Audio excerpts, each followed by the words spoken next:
Hello YouTube, it's me, Ultimate Artist. So, have you been? So today I'm going to be showing you guys this Mona Lisa Oderless paint thinner. So what I use it for is to blend my oil pencil crayons. So specifically my Faber-Castell polychromos that I have right here. So I use this for all my drawings from since I got it, and it's actually very efficient. It's fast and it's pretty cheap as well. So this whole bottle cost me $6 in Canadian currency. So I think this is the smallest size they have, but it's about 225 milliliters or 8 ounces. So I'll just show you the bottle. So I guess the only drawback of this is the fact that it's toxic. As long as you're safe, you don't swallow it or smell it, I guess you're okay, but I wouldn't advise this for kids that aren't very safe. And so I just use this to blend with my pencil crayons. It's very fast, like I said, and I'll be showing you guys techniques on how to use it and how it works as well. I'll show you guys how efficient it is and how fast. And yep, so let's get to that. So welcome back. As you have a piece of paper right here, so I'll actually show you what kind of paper it is so you guys know. I actually ripped it out of my sketchbook right here. So it's a Canson mixed media, and the size of the paper is 7 inches by 10 inches or 17.7 centimeters by 25.4 centimeters. I actually use this paper for all my drawings on YouTube, and it's very high quality paper. It's quite heavy as well. Here's the weights, and it's good quality because it's mixed media, so you could using this Oderless paint thinner, it doesn't bleed too much, and even if it does, the paint thinner is see-through, so once it is dried up, the paper doesn't wrinkle up like cheap printer paper. So once it's dried up, you don't even see the paint thinner anymore, and I would recommend this paper for anyone. And so I actually don't use this paint thinner when I don't keep this bottle. I actually pour it in a smaller container. This container is pretty dirty, so it's hard to see, especially because the paint thinner is see-through. But it's actually filled up to like a quarter weight, and that lasted me for a long time, probably like 2 months worth of drawings that lasted me, and it's still not done. So I'll show you what I use actually to blend. So I just use some cheap paint brushes that I have. As you see, they're very dirty as well, but because I use them, and yeah. So this is the biggest size. It's 5 by 8. I don't even know if you could see that. Probably you can't. But then I use this size, and then this one, and then this one, and yeah. So overall 5 paintbrushes. I usually use this size because it's the most convenient. That's why it's very dirty. Also the paintbrush is white, so it absorbs the color. And so also I use a cloth when the cloth doesn't really matter. The only reason I use it is to reduce some of the liquid, the paint thinner from the paintbrush. So like a whole bunch of paint thinner is on the paper to make it bleed through, but just to reduce the amount. And as always, I just showed you my Faber-Castell polychromos. I'm going to be using these to show you.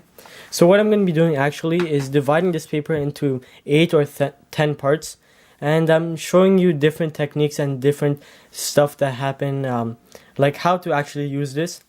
And yep, so I'll just divide it through a speed through. And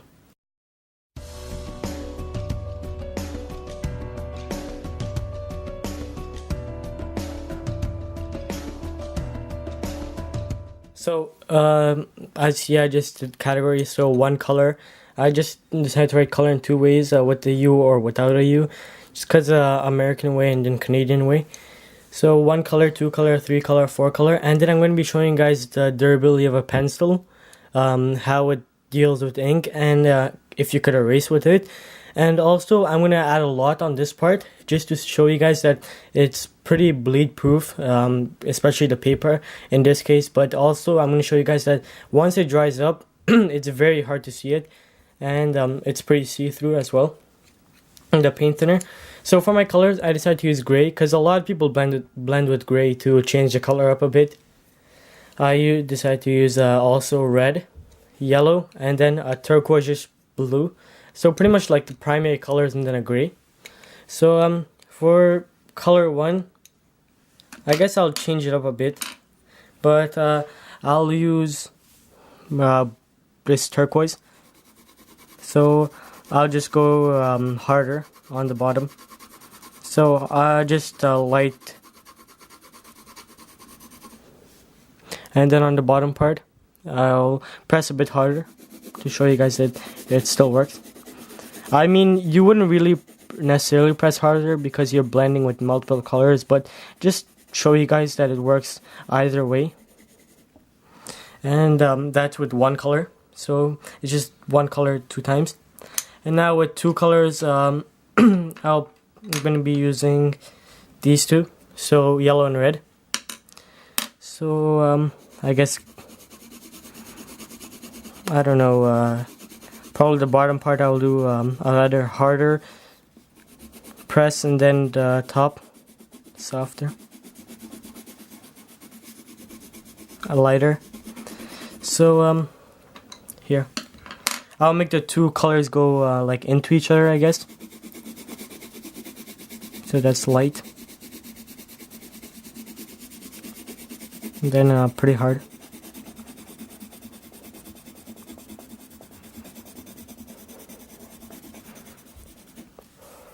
So yep. And for the 3 colors, I don't know. I guess I'll just use these 3. So turquoise, blue, red, and then gray. So I'll add. This time I'll try something different. So I'll go light the whole way since I'm adding 3 colors. You don't necessarily go hard. If you're adding multiple colors, press hard. So there.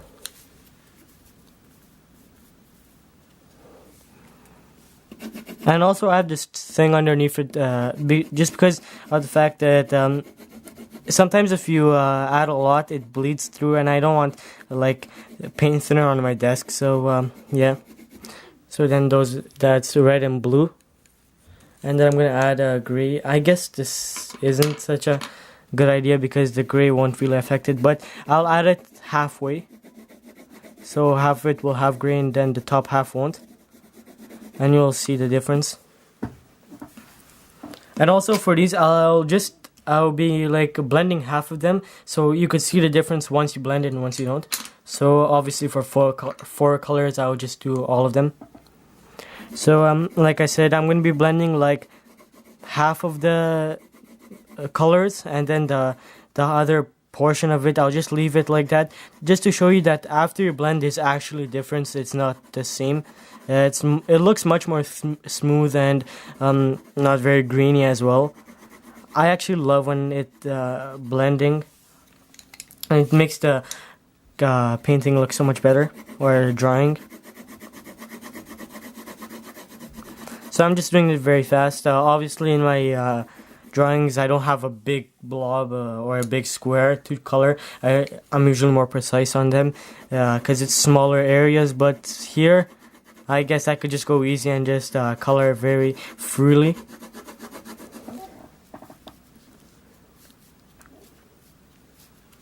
And yep. So like you see, I'm just blending a bunch of random colors. I don't think this is very smart because well, these ones don't really matter, but the last one is just a big blob of color. And I guess just add gray as well. I don't know, just testing it out. I guess this isn't the 4 colors isn't really accurate because normally someone doesn't put like a rainbow of colors on it. But I guess I'm just showing you guys how the blender actually works. So for my pencil, I'll actually be using 2 different pencils. So this is like my favorite type of pencil since it's the most durable. I actually bought 2 by mistake. I was trying to buy, well, I already had one in the past, this one, as it's very small, but I don't know if you guys could see, it's fading away as well, but this one is an HB pencil. It's 2.5 HB, but by accident I bought a 2H, and this one is much lighter, but it's not that bad because, as always, I just sketch and I ink over it, so it doesn't really matter. But here, I guess I'll have the page. So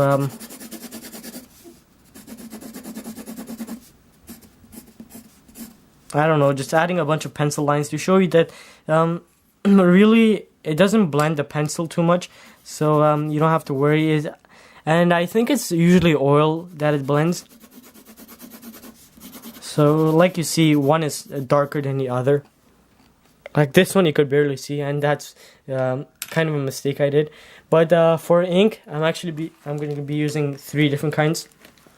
So I'm going to be using my Sakura Micron,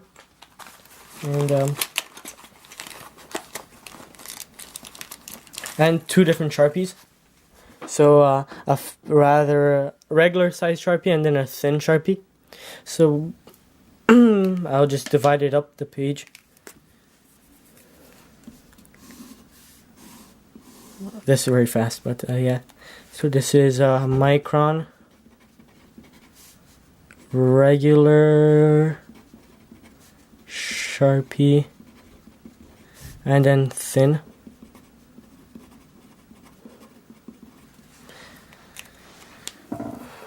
So with Micron, I'll just make like a squiggle, I guess.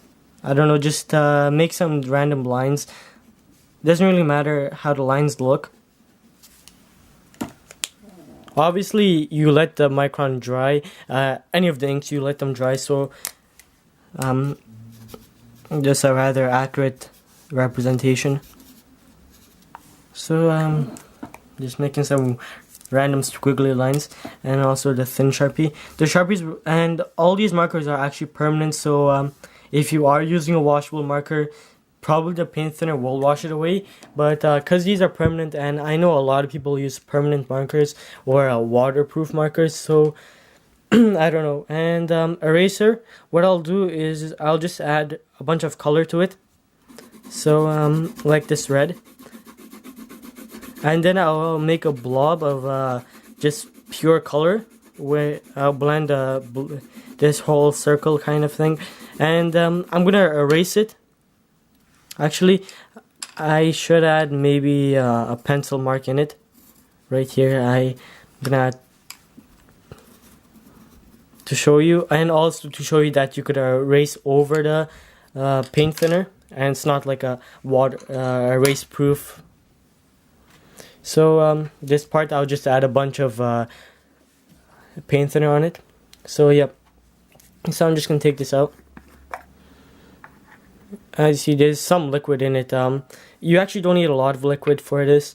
I'll use these 2, the big ones, just because it's much easier to use with larger paintbrushes. But any of the paintbrushes really work. So like by accident I just dropped it here. Yeah, I'll show you guys. So right here, I just take it, clean it off with my cloth, so it doesn't drop like that. But see, once I blend it, it actually looks much nicer. The color really comes out. I don't know how to show you guys. I guess like this. I'm just dabbing it on my cloth, wiping it off. And with the dark colors, I mean, when like you press very hard, it actually looks very nice. It looks very soft. It actually kind of looks like marker. Like you see, this side hasn't been blended, but that side has. And now with this one, I'll use another color. I mean another paintbrush. So just cleaning it off, and also taking off the axis. So just the middle part, I guess. I'll just blend it. So like you see, there's like kind of waves. I like to do it in lines, blend, but you could blend in any way. But I think lines is the most efficient. And as you see, it like pretty much blends perfectly. Smaller strokes are better, but you could use either or. So like you see, it's an orangish color. Now I'll just clean off my paintbrush. So I usually don't clean my paintbrushes too much, and the reason it's very blue is because of my tea drawings. I usually use blue on them, and yep. So just doing this time I'm gonna do the two edges, just to show you. And the thing is, the more you rub with paint thinner on a surface, the more oil is taken away, like the more color. So I don't know if I could show you guys, but here I'll show you guys that I could actually fully take away color using this method if I just do in lines. I don't know if I could make it white fully, but like you see, this part's very light compared to other parts, and that's because I use a lot of strokes. But you could just add color over this, and I'll also show you that you could actually color over paint thinner, and it actually makes the colors stand out more. Oh, this video is gonna be pretty long, but I'll try to rush it. So I'm just mixing the four colors.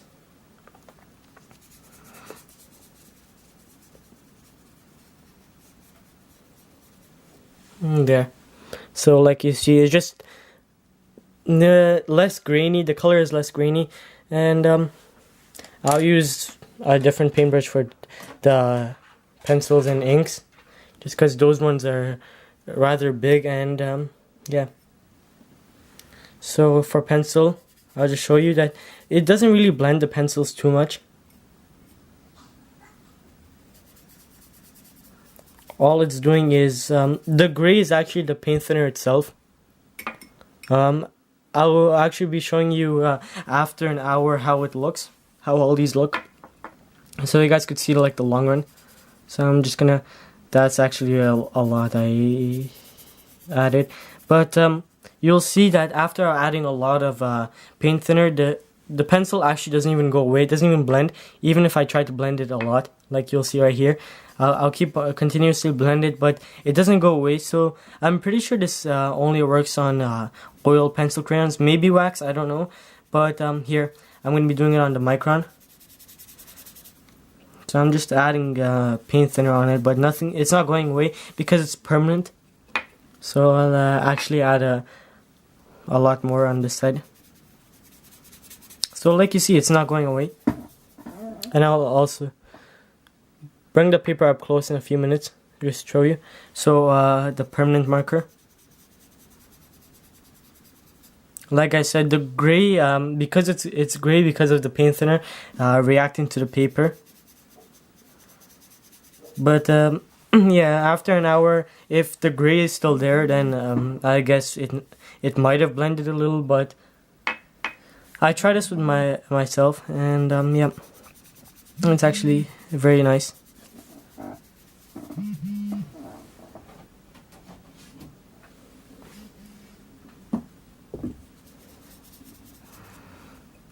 So I'll just, oh, I added a lot.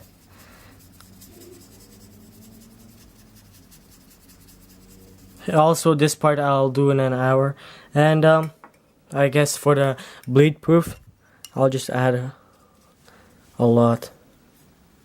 Oh, that's a lot. So just, so yep. And now I'll pause the video and come back in an hour, but I'll just show you how it's looking. So like you see, it's much softer when I use the paint thinner, and it also blends really well. Also, I did this in a rush, but yeah, you can see that I bleeded through the back. See, there's actual this the back of it. You can see how much it bleeded. But after an hour, I'll show you. This back will be like will look very white. It will all dry up. So like you see, the pencil is still there. This all the ink is still there. Here I'll come back to it. I'll start erasing it, and yep. So see you back in an hour, and 1 hour later. Okay, so it's been an hour since I last did this, and now I'll show you guys the back. So I don't know if you guys could see it. I'll bring it up closer, but from my angle, there's literally no gray on the back. Like you can't even see. It doesn't even look like the paint thinner went through, and also the paper is still in good condition.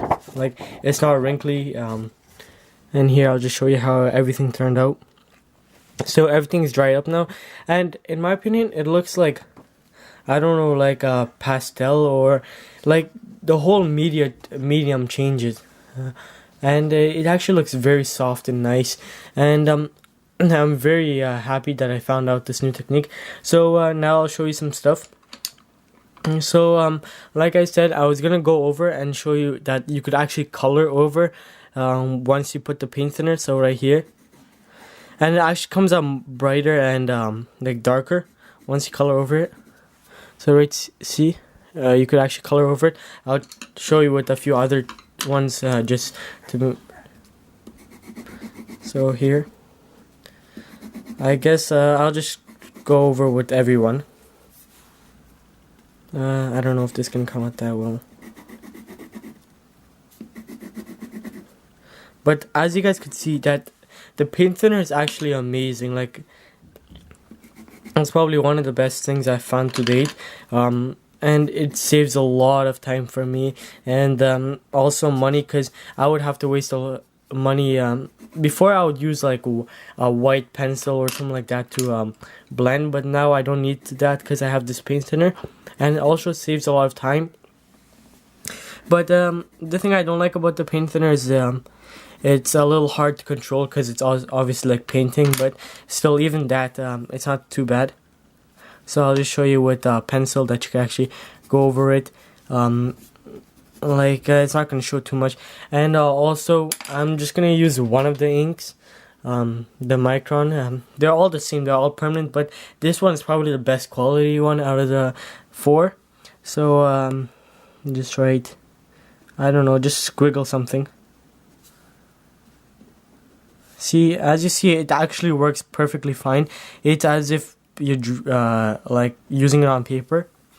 And yep. And so that's all done. And also the bottom, you guys could see that it doesn't blend with pencils or with ink. So if you're using it, it doesn't really remove the color at all. It doesn't change it up. And now let's just try a final one, erasing it. So I'll just use my Tough Stuff eraser, because it's like a thin eraser, so it's easier. It's a point. So I don't know, just erase up. So you could see that I actually erased it, and I will go over right here as well, just to show you, like right here.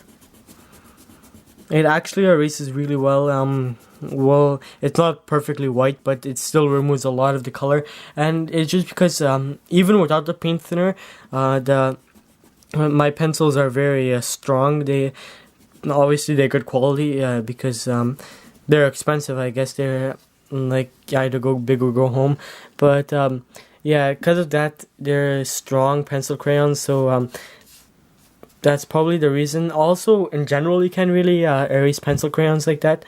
And obviously here you saw that all the marks and stuff, it's really bleed proof, and it all disappears after a while. Probably after an hour or two, even if it's very heavy. You saw even here there was a mark, but now it disappeared just because it dries up. And yeah, so this is pretty much like blending with water, but yeah. So using this, you can actually change your pencil crayons into any medium pretty much. They kind of look like markers or pastels because they're soft, and also they blend easily like watercolors or paint. And yeah, so also, how do you like this review or techniques? Also, this was my first video like this, and sorry it's very long, but just because I didn't really know how to do it, so I decided to show you guys different stuff to do, and I guess it lasted a long time. But hopefully in the future, when I do these reviews, it won't be as long. Maybe I'll try to cut it down a bit. And do you guys have any suggestions on what I should review? I mean, I could review like my pens and stuff, or for sure I'm gonna review like my polychromos and maybe my pencil and eraser and just some random stuff that I have that I would like to share and want. Yeah. As always, please like, subscribe, and share. And if you want to see more of these reviews, comment that down below. So, see you next time at Ultimate Artist.